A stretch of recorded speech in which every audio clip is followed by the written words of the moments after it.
देखती आंखों, सुनते कानों और धड़कते दिलों, आप सबको हमारी तरफ से अस्सलाम वालेकुम। वालेकुम अस्सलाम। क्या हाल चाल है वासे भाई? I am good brother. कैसे हैं? माशाल्लाह बिल्कुल ठीक ठाक। आज तो किसी गरीब इलाके के जिम्मेदार लग रहे हैं। फिर तो मैं सही जगह आ गया। लेकिन वासे भाई बड़े मासूम आदमी नहीं है तो इनोसेंट। इस तरह के बंदे शरबत वाले टब च पैंचर चेक कर रहे होंगे। इस तरह के बंदे सारा मिठाई का डब्बा खा के अखीर ते पुछते ने ये थी किस बात की। एक दिन परेशान बैठे, मैं क्या क्यों है वासे भाई? कहते यार निकाह तो पहले ना मुंह धुआई दी रस्म ही होनी चाहिए, बंदे ना धोखा ना हो। इसके ऊपर आप खवातीन से रिएक्शन पूछें, आप क्या कहना चाहेंगी? मैं कुछ नहीं कहना चाहूंगी वरना इशारा मेरी तरफ हो जाएगा। नहीं, वैसे मुंह धुलाई की रस्म होनी चाहिए। हो भी जाए तो कोई फर्क नहीं पड़ता। वो जो आज मेकअप आए हैं वो तो लेमिनेटेड होते हैं। हाँ, आजकल वाटरप्रूफ भी होता है। सलामियां मुक जांदियां, मेकअप रहंदा जी। सिर्फ दुल्हन नहीं करती, आजकल दूल्हे भी करते हैं। अच्छा जी। जी। दूल्हे किन्ना के कर लेंदे हुण? मतलब मेरे तो किन्ने 3 मिनट लगदे ने। दूल्हे की गल हुई है जनाब। 8 निकाह होए ने ते 8वें निकाह ते मौलवी साहब इन्होंने पूछ रहे ने तुहानू कबूल है? अगों कहंदे अगे तुहानू कदी ना कीती। बुलाते अपने आज की पहली मेहमान को, खास तौर पे कराची तशरीफ लाई हैं एक जबरदस्त अदाकारा मोहतरमा लैला वास्ती।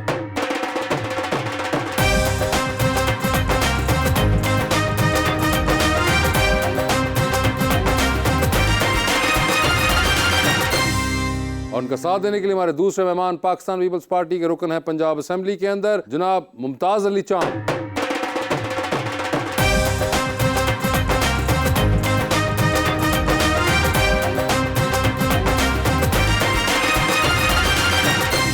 वेलकम टू द शो जी। बहुत खुशी हो रही है मुमताज भाई तशरीफ लाए। लैला जी आपका बड़ा इंतजार किया और आज मैं एक बड़ा ही खूबसूरत शेर लेकर आया हूँ भाईजान के लिए। क्या जरूरी है कि हर बात की तस्दीक भी हो? जो नजदीक नजर आता है वो नजदीक भी हो। आप अगर साहिब राय हो तो लाजिम तो नहीं, आप जिसे ठीक समझते हो वो ठीक भी हो। वो दिल में नहीं रूह में समाती थी। Oh my God. हर रोज वो ख्वाबों में क्यों आती थी।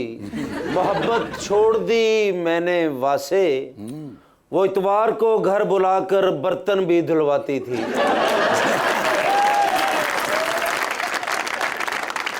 लैला जी क्या हाल है आपके? अल्लाह का शुक्र है। ठीक ठाक। I am nervous.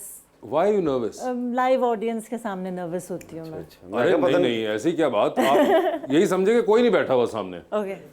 आप ये समझे आप फखर जमान है और टीम में नहीं है।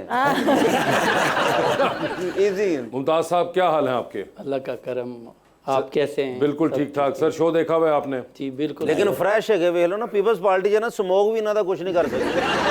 अरे यार वो अभी आए हैं, रहीम यार खान से होंगे। तुम एम ही बीच में, एक तो लाहौरियों वाले मसले तुम्हारे।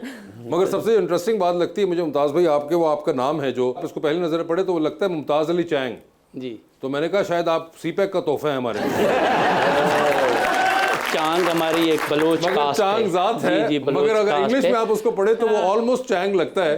तो मैंने कई बार सोचा कि आपको तो सीपैक का चेयरपर्सन होना चाहिए। मगर हमने सीपैक पे पाकिस्तान के लिए काम किया है। बिल्कुल। और मुझे चाइनीज जबान समझ भी आती है। आती है? तो ये चैंग का मतलब क्या है? हमारे यहाँ कास्ट है, वहाँ पे नाम है। तो आपको चाइनीज समझ? चाइनीज बोल भी काफी लेता हूँ और समझ तकरीबन लेता तो हूँ। ये आप कैसे बोलने का आपको कैसे हुआ? आजकल तो बहुत लोग पाकिस्तानी जो एम्प्लॉयज हैं वो भी बोल रहे हैं, जो उनके साथ काम करते हैं वो सीखना मुश्किल नहीं है इतना। ओके। तो कुछ तो एजुकेशन के लिए जाते हैं चाइना से लैंग्वेज सीखने के लिए, मगर यहाँ जो बिल्कुल मिडिल क्लास पढ़े हुए या अनपढ़ भी लोग वो भी ज़बान बोल। सर ये चाइनीज में ये कैसे कहेंगे कि मुझे पैसे चाहिए कैसे? सर नी गे वो छे साढ़े को रहन कदों देते हैं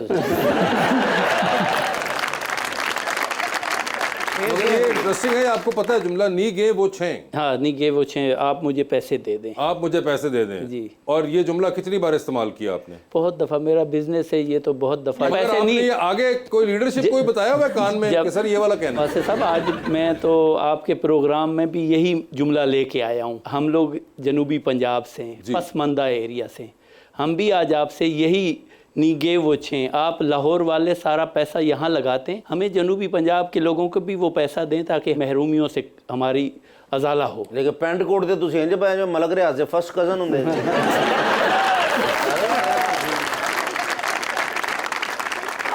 एक बंदे के पेंट कोट पहनने से खुशहाली नहीं आ सकती। हाँ। मगर एक बंदा अपना वसाइल पूरे इस्तेमाल अपने कर रहा है तो अल्हम्दुलिल्लाह। देखें, मैंने जो मेहनत की है या मेरी जमात ने की है उसकी मिसाल मैं हूँ। मैं आपको थोड़ा सा तारुफ, आपको मैं अपोजिशन में पिछली दफ़ा भी जीत के आया, अभी अपोजिशन में था। उसके बाद अभी हमारे यहाँ जो जनरल इलेक्शन था उसमें कैंडिडेट की डेथ हो गई। तो नया कैंडिडेट PMLN गवर्नमेंट स्टेबल हो चुकी थी। मैंने PMLN को 15,000 से हराया और 30,000 से जो तब्दीली सरकार थी उसको 30,000 से ये सेकंड इलेक्शन। और वही बंदा बैठा है आपके सामने जिसने खिदमत की है वहाँ पे। और अगर खिदमत ना करता तो पीपल्स पार्टी की तो हमारी चंद सीटें हैं यहाँ पे। और पूरी मशीनरी मेरे ख़िलाफ़ इस्तेमाल हुई, हुकूमत की पुलिस इस्तेमाल हुई, वापडा इस्तेमाल हुआ, पैसा इस्तेमाल हुआ, वापडा भी इस्तेमाल कर। यानी कि पूरा उन्होंने क्या किया कि वहाँ इतने तरक्याती काम। मेरे इलेक्शन बाई इलेक्शन था, वाहिद पंजाब में इलेक्शन मुमताज़ चांग ने जीता है, पीपल्स पार्टी के एक जियाले ने जीता है। तो बाकी सारी PMLN ने बाई इलेक्शन जीते हैं ना, आपने देखा इलेक्शन के बाद। कौन साहब थे नून लीग के जिनको आपने हराया? वो लगारी साहब थे, उसके फादर MNA हैं और ख़ुद जो है वो चीफ मिनिस्टर साहिबा और पंजाब गवर्नमेंट के मीडिया कोऑर्डिनेटर हैं जो मेरे मुकाबले में थे। मैंने उनको हरा के आया हूँ। ओए होए होए, यानी कि आप तो गवर्नमेंट से भिड़ गए वहाँ पे। मैं भिड़ा हूँ, मेरे लोगों पे FIR हैं, लोगों को उठाया गया, उसके बावजूद लोगों की वफा थी। पूरी आप क्या पुलिस PTI के टिकट से लड़ रहे थे? मीन्स उनको उस टाइम PTI नज़र नहीं आ रहा था कि विनिंग में था। उनके लिए आप ही PTI थे? मैं PTI कच्चे की वाहिद आवाज़ मैं हूँ जो आप सुनते हैं। कच्चे की आवाज़ आप नेशनल मीडिया पे भी देख रहे होंगे, जैसे मैं वो आवाज़ उठा रहा हूँ। तो हम तो यही चाहते हैं कि जो वो पासमानदा एरिया और जो मजलूम लोग हैं वो ये तरक्याती काम हम आपके जब लाहौर में आते हैं ना, हमें लगता है इंटरनेशनल किसी शहर में आ गए। अच्छा। हम कहते हैं कि कम अज़ कम अगर डेवलपमेंट आप नहीं देते, हमें दो चीज़ें सिर्फ दे दें, या आपके प्रोग्राम के उससे हो सकता है चीफ मिनिस्टर साहिबा तक मैसेज जाए, प्राइम मिनिस्टर तक। हम हुकूमत का हिस्सा भी हैं, मगर हम अपनी क़यादत को कहते हैं हम हैं बराए नाम। यहाँ पे हम वोट देते हैं हुकूमत को, मगर हमारे काम उस तरह से नहीं है। चीफ मिनिस्टर साहिबा ईमानदार भी हैं, मेहनत भी कर रही हैं। हम ये कहेंगे ये मेहनत हमेशा यहाँ से शुरू हुई है, इस दफ़ा ये जनूबी पंजाब के आखिरी पसमानदा एरिया से हो। हमें सिर्फ अमनो अमान दे दें, जो वहाँ बदमाश डाकू हैं उनको ख़त्म करें। दूसरा, वहाँ जो बदमाशों को फैसिलिटेट कर रहे हैं, जो पंजाब पुलिस के अंदर काली भेड़ें, जिनके मैंने असम्बली फ्लोर पे उनके प्रूफ दिए हैं। जब आप जनूबी पंजाब को तालीम नहीं देंगे ना, वहाँ कॉलेज जब नहीं होंगे तो हम जाहिल बनेंगे, हम गलत रास्ता इस्तेमाल